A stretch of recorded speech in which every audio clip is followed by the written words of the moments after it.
Hello, everybody. Good afternoon. Welcome to my presentation. I'm one of the co-founders of Mintia.com, Harun Osmanovic, and I'm glad to have you all here. I hope there are a few people who are still awake at the end of the week here at CeBIT. I know it's been a lot of long days for you guys, so if you are walking around and passing by, you are please welcome to come join us. There are still 2 chairs left, so please come up. So as I was saying, I'm one of the co-founders of Mintia, and maybe I'll start with a bit of an anecdote about something that happened to me recently. See, recently I went to my grandparents, and as I was looking in my grandmother's wardrobe, I found this old jacket in the wardrobe, and basically I tried it on. And, I was pretty pleased because I realized it fit. So, I was like, hey, let me try. And I realized it's quite nice. So she explained to me that this jacket was actually my father's jacket. She actually got it made for my father when he graduated in 1972, when he was 18 years old. So I started counting, and that's 41 years ago. So I thought, I would bring the jacket here at CeBIT with all this new technology here. This is kind of a piece of antique. I don't know, what about you guys? Do you like it? Does it fit well? Awesome. There you go. Some people like it. There you go. So you see, it's like a new attraction. They have the rolling car over there. Here we have this new jacket from 1972. And the shoes and the belt, which I got not too long ago. It's another story, though.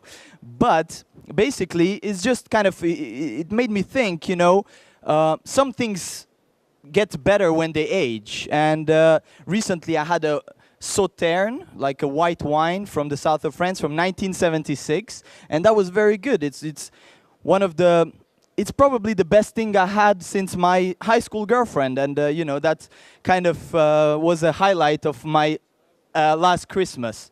But some of the things that we see, like wine, etc., they age good with time, but some of the things don't age that well. And one of the things that we'll be talking about today doesn't age well at all, and that is marketing strategy.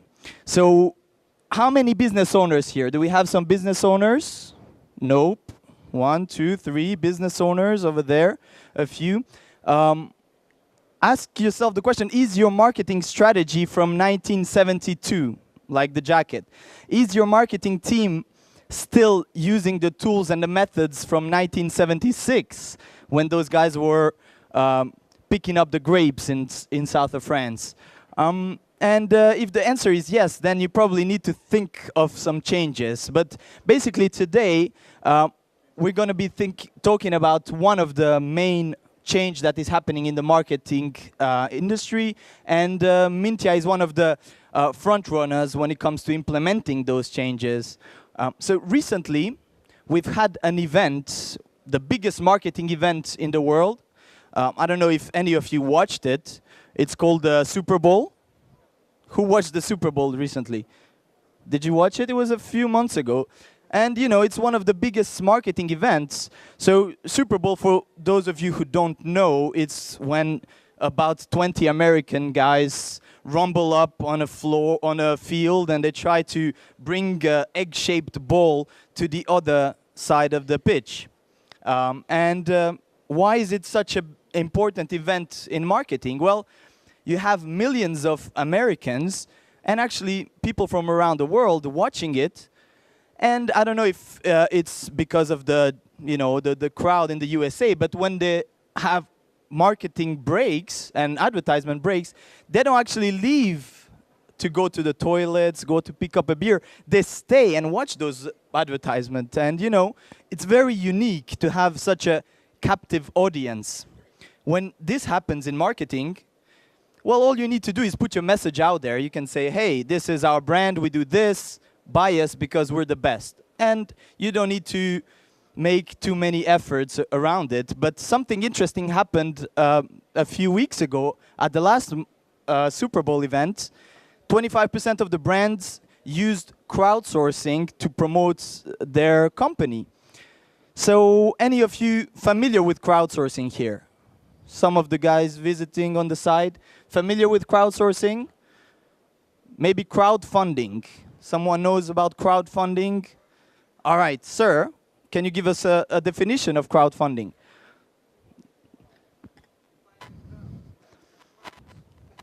You find a crowd with funds, yes? All right, I will repeat. You find a crowd, yeah? Who has money?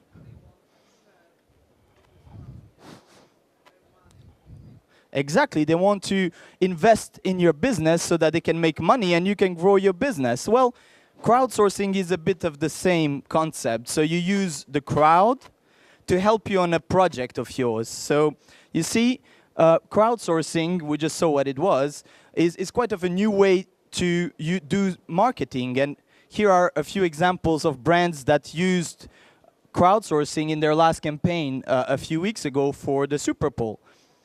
You have Doritos. They started 7 years ago. Doritos went out and they said to all their fans, produce our advert. We're going to pay $2 million to air it in the Super Bowl. Now, that's dairy, and, you know, people did it. They won a big prize. They got promoted on the Super Bowl. Pizza Hut, they actually used that as well. One of the interesting one is Pepsi. They used a simple crowdsourcing tool, which is, hey, can you send us the best pictures of yours, being happy, etc. We'll use it as a countdown to our middle of the game break, where Beyonce sang and danced and did ugly pictures. But essentially, that's kind of how these people implemented crowdsourcing. Lincoln, this car company, actually used crowdsourcing on another way. They actually asked their fans on Twitter, their followers, send us a script for the craziest road trip you can think of, and we'll make an ad using that script. And they did. It's quite funny. You should check it out. So if those brands implement things like that, maybe you should start thinking of ways you can actually reach out to new audiences and to your clients. So are you making the efforts to actually go out there and talk to the clients who are using your products? How much interactivity do you have in your brand? You see, when you actually become interactive with your audience, what happens is that the transfer of ownership happens. All of a sudden, your fans, they feel like they belong in a community. Hey, it's me. I did that thing for that brand, and they're using it. And, you know, now I'm going to buy their product of the competitor. And also, when they go out there and they see the product, it resonates with them. All of a sudden, it becomes part of their lifestyle. And that's what we're trying to implement at Mintia. Mintia basically puts in relationship the companies and the crowds of designers and professional designers from all around Europe. So basically, we implemented a crowdsourcing design contest platform because the feedback we were given by small companies, SMEs, and you know, other business owners is that when they want to do design flyers, design logos, a web page, design an advert, what they usually do is go to a design agency. But the CEOs tell us, you know, oftentimes it's quite spendy. It takes a bit of an investment. And a lot of the times what happens is that the CEO has to spend a lot of time with the agency, going back and forth and telling, hey, maybe I don't want this way, I don't want it that way. And he loses a lot of time from being on the phone talking to clients. Well, at Mintia, what we do is actually create a contest for your company, and all of a sudden, once the contest is launched, you get hundreds of propositions from designers around the world, and you know, you're a lot more likely to find someone who understands the vision of the company. And once you do, you can actually select him, and he'll do modifications if needed. You can be in contact with that designer, but there you have hundreds of propositions for the design that you need. So that's kind of the tool we implemented. And the next step for us, so here are a few examples of companies that used crowdsourcing and used Mintia for their different campaigns. You got Connectom, and I hope they'll be happy about the advert here. You have Connectom, they got 303 designs for their logo. Velo, who had 57 designs for their web banner. Innovation Broker, it's a government agency, they got 64 designs for their website. And other people like Polsquone, Atlas, and actually bigger brands as well that are coming over. You should check our website next week to find out new brands. But the next step we're taking Mintia, let's say it's crowdsourcing 2.0. We actually are putting the brand, the design contest, and making it an online marketing campaign. So once the designer sends their proposition onto our website, what we do is put it in our Facebook app. We share it with their friends, and all of their friends can like it. There's a liking contest that happens, and all of a sudden you have people talking about your brand. So you wanted the design of the website, but now you have a buzz around your company. And that's kind of a new way to bring your fan base closer to your actual company. You see, if you have many distributors, how fun it is to actually call them or send them an email and say, hey, can you please give me feedback? We have 100 different ideas of a logo. Maybe you can shortlist 10 ideas and send them those and tell us, hey, can you please give us a feedback on those? And that actually is a new way to attract the clients and create interests. But the main reason we are here on CeBIT is actually to speak about something we've developed and we're testing right now. It's the API that we're building that will enable any company, so any one of you guys who raised their hands because they own a company, you can actually implement a designing contest directly onto your website. So this is an example from Snuffy and the contest for the web design that they had. And we created a microsite around it, and all the contests appear, or the designs appeared onto that microsite. So let's take, you can take an example of a cluster of companies. We've met clusters this week, and many of them say, we have a lot of software development companies. And a lot of those, they don't have a designer sitting there because they don't want to pay a designer. So sometimes, they have to lose a client because they can't do the design. Well, right now, the cluster, they can actually implement the API and start a design contest service, onto the website of the cluster and be one of the providers for their members of design service. So you can be a web design agency or even a marketing agency, and you can implement the API and the contest, design contest service for your bigger clients. Let's say you want your clients to launch a design for a newsletter they're building. Well, that newsletter, maybe it would be great if they actually had feedback from their fans. Maybe they can actually interact with the clients who will be using it, etc.